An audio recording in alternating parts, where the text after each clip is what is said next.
longtime president of the Philadelphia Eagles and CEO of the Cleveland Browns, a man who's been around the NFL front offices for many a moon. He's Joe Banner back here on the Rich Eisen Show. How are you, Joe? I'm good, and always great to be on with you. I always appreciate our conversations. You bring some insight, Joe. And the first thing I just want to just throw it out there is certainly you do obviously have an experience of an executive. How should people take comments from you about all this?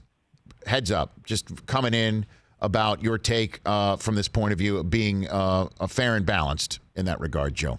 Let's throw that out there to start. Here's kind of, I guess, a fair little resume. I was obviously in management all my time in the NFL, and I, in fact, was on the team of people that negotiated the 2011 deal on behalf of the players, which on behalf of the owners, right, which I think most people would agree was a good deal from the owner perspective. But my heart and my life is historically much more sympathetic to the worker than management. That's true.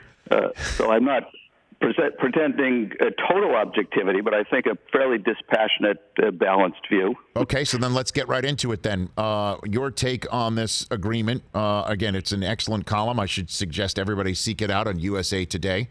Your thoughts on this collective bargaining agreement that is now being voted on through Saturday would be what? So my headline is that I have no pretension that it's a great deal for the players.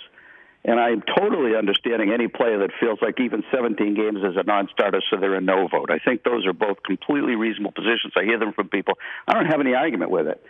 On the other hand, if you're okay with 17 games, as long as you get enough in return, I've made the case that the players really got quite a bit. The owners really went in with I'm not being literal about this, but a single issue that they wanted to make sure they got, which is not uncommon in negotiations. The other side can choose the same. For example, the union could have said, we don't care about anything other than percentage we get of the revenues because we just want every player's salary to rise. Or they could have said, there's a lot of issues that we're not satisfied with where we're at and where we want to make progress, at least incremental progress on a very wide list. And they chose the latter. And I would argue that if you look at it in detail, they actually did extremely well in having that incremental progress made on a wide range of issues. Major progress for young players, major for minimum salary players, huge result in the response of veteran players and retired players that haven't been satisfied, while still getting a solid deal for veterans, although they are the wink-wink in the deal, but they're still well taken care of. What do you mean the wink-wink in the deal? What do you mean by that?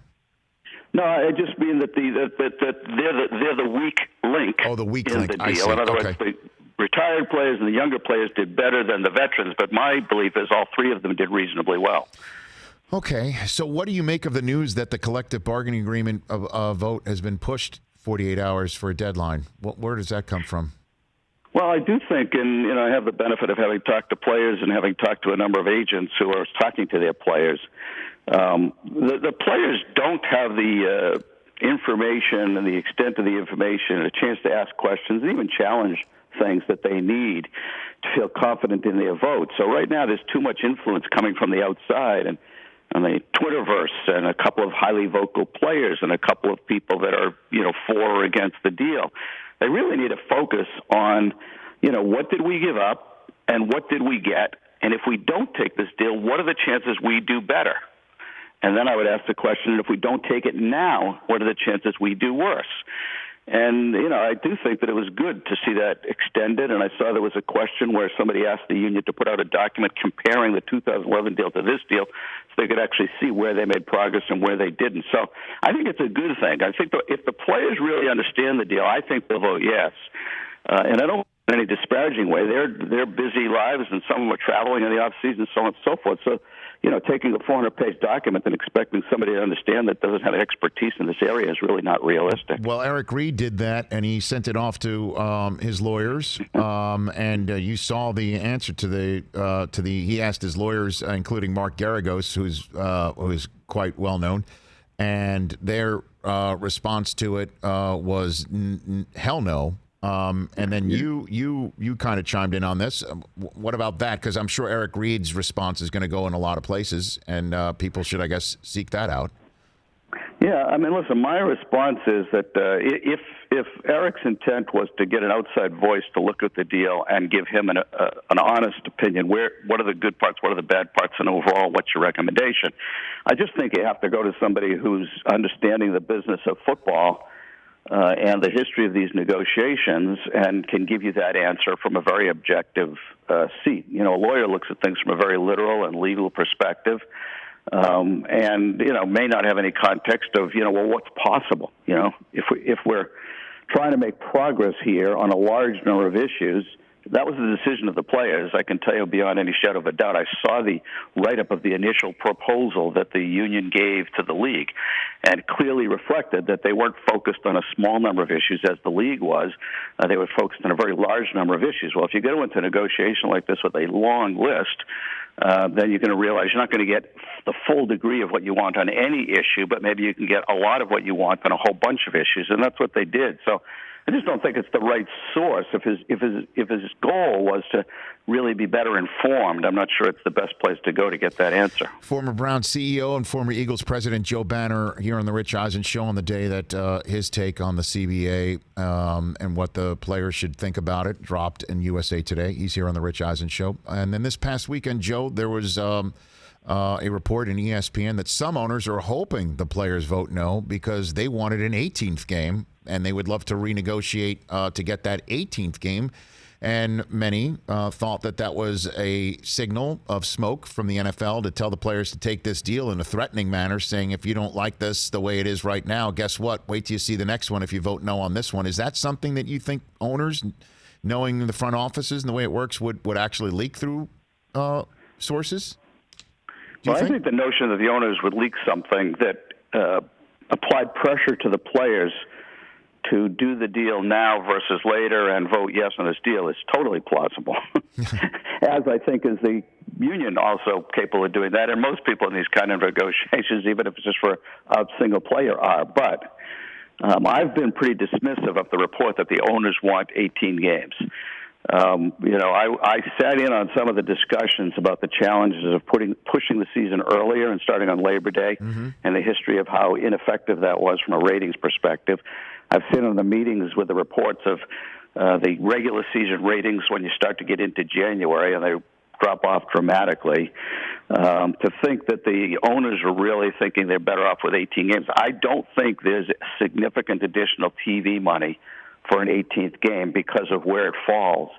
And therefore, having sat in on those discussions, I think it's plausible that the owners would leak something that would make the players think that it was better to take the deal now than later. But the specifics of the 18-game part, it's not credible to me from what I know. Well, then how plausible is it that if the players don't take this deal, there's no shot that they actually get one that's more improved from what they're looking for? 100%. My answer is 100%. Now, I'm saying it this way. If you factor in what they lose this year, which will be some TV money because negotiating these deals is going to happen this year, and they'll be worse if there's no labor peace, or at least no surety of labor peace, and the players lose some of that money, as do the owners, so it's bad for both sides. They're going to lose money in benefits that were going to be increased this year, as well as the $100 million that was going to be added, straight into the cap.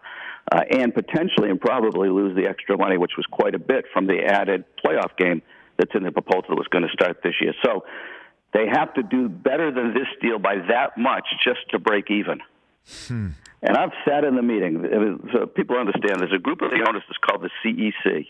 It's really the owners that drive the decisions, and they're the ones that determine when the deal is good enough to bring to the full membership with their recommendation.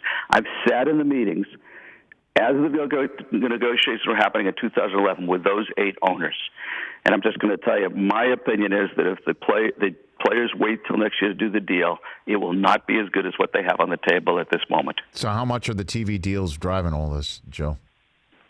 Well, the TV deal is obviously very important, but I make the point that some people seem to skip over. It's equally important to both sides. The players in the new deal would have a cap of literally 48%, but practically at least 48.5, maybe even 48.8, depending upon the TV deals.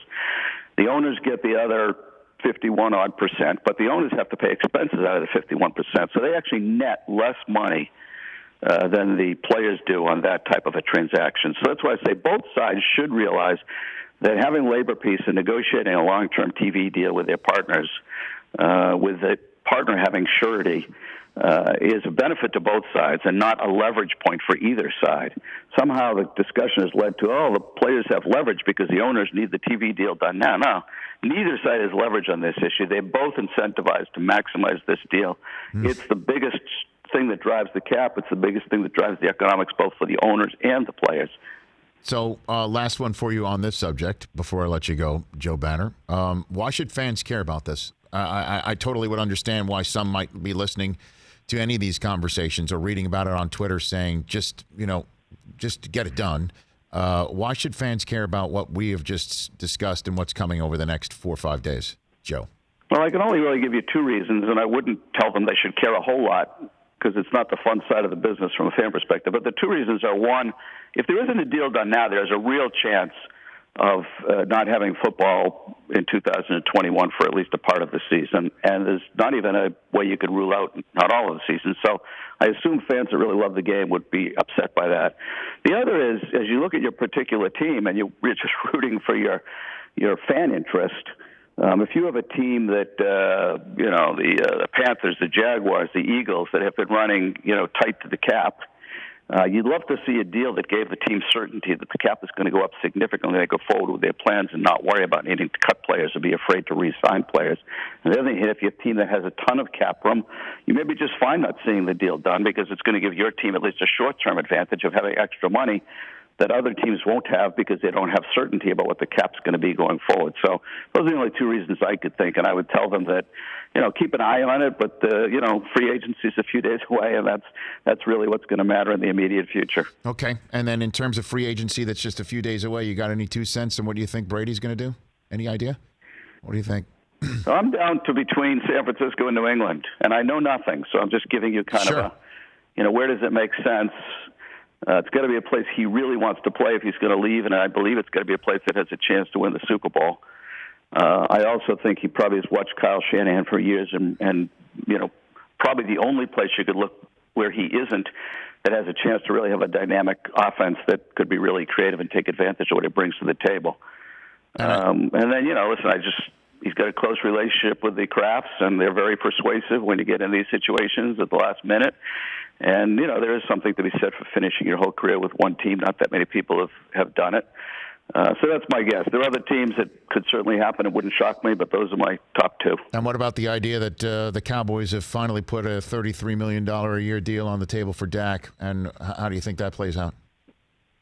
Yeah, I was on your show a number of months ago and said I thought the deal would get done before the beginning of the season, so I was wrong. So you can take my answer with a grain of salt. I mean, I think the issue there has always been structure versus dollars. I think they've been in this ballpark for a while, but he has the leverage to get quite a sizable guarantee, and a guarantee at signing, not a guarantee that kicks in down the road. Right. He has the leverage to get a shorter deal. The Cowboys don't usually do either of those things, so I suspect that's where the bottleneck is. And then I would be remiss if I did not ask a man who was around the Philadelphia Eagles from '94 to 2012. What you thought when you saw Andy Reid lift the Lombardi Trophy, Joe?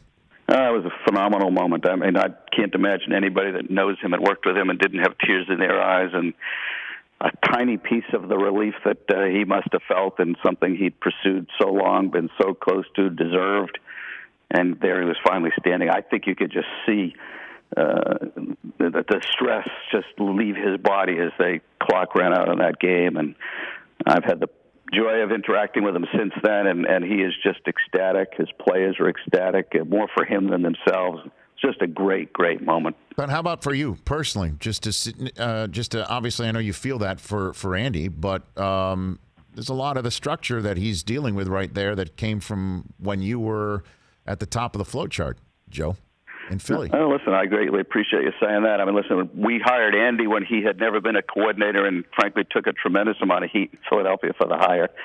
So his success is something that we take a great amount of joy in, and he brought with him. A lot of the coaches, the general manager, a number of the scouts are all Philadelphia people. So there's definitely some satisfaction on that side. Would rather have still been there and either a couple of years ago in Philadelphia or this time in Kansas City hold it myself. Well, but this was the next best thing for me. Hey man, it's really great, and you just broke news that you took heat for something while you did something in Philadelphia. That's news, Joe. We're gonna go run. We're gonna go run with that one. Here on the Rich Eisen Show. Good. Yeah, you got it. And again, it's just a wild few days. I mean, that the CBA is up, and then the television contracts await, and in between appears to be a free agency period headlined by a 6-time Super Bowl champion quarterback who at the age of close to 43 can make a ripple effect from where everybody else goes, and that also includes the draft. It's really amazing when you think about it. And this is the off season. Right? I mean, well, Joe, thanks for the time. Appreciate it. You can all follow Joe on Twitter at JoeBanner13 and check out his column in today's USA Today. Thanks for the call, Joe. Thanks. Take it easy. You got that Joe Banner here on the Rich Eisen Show.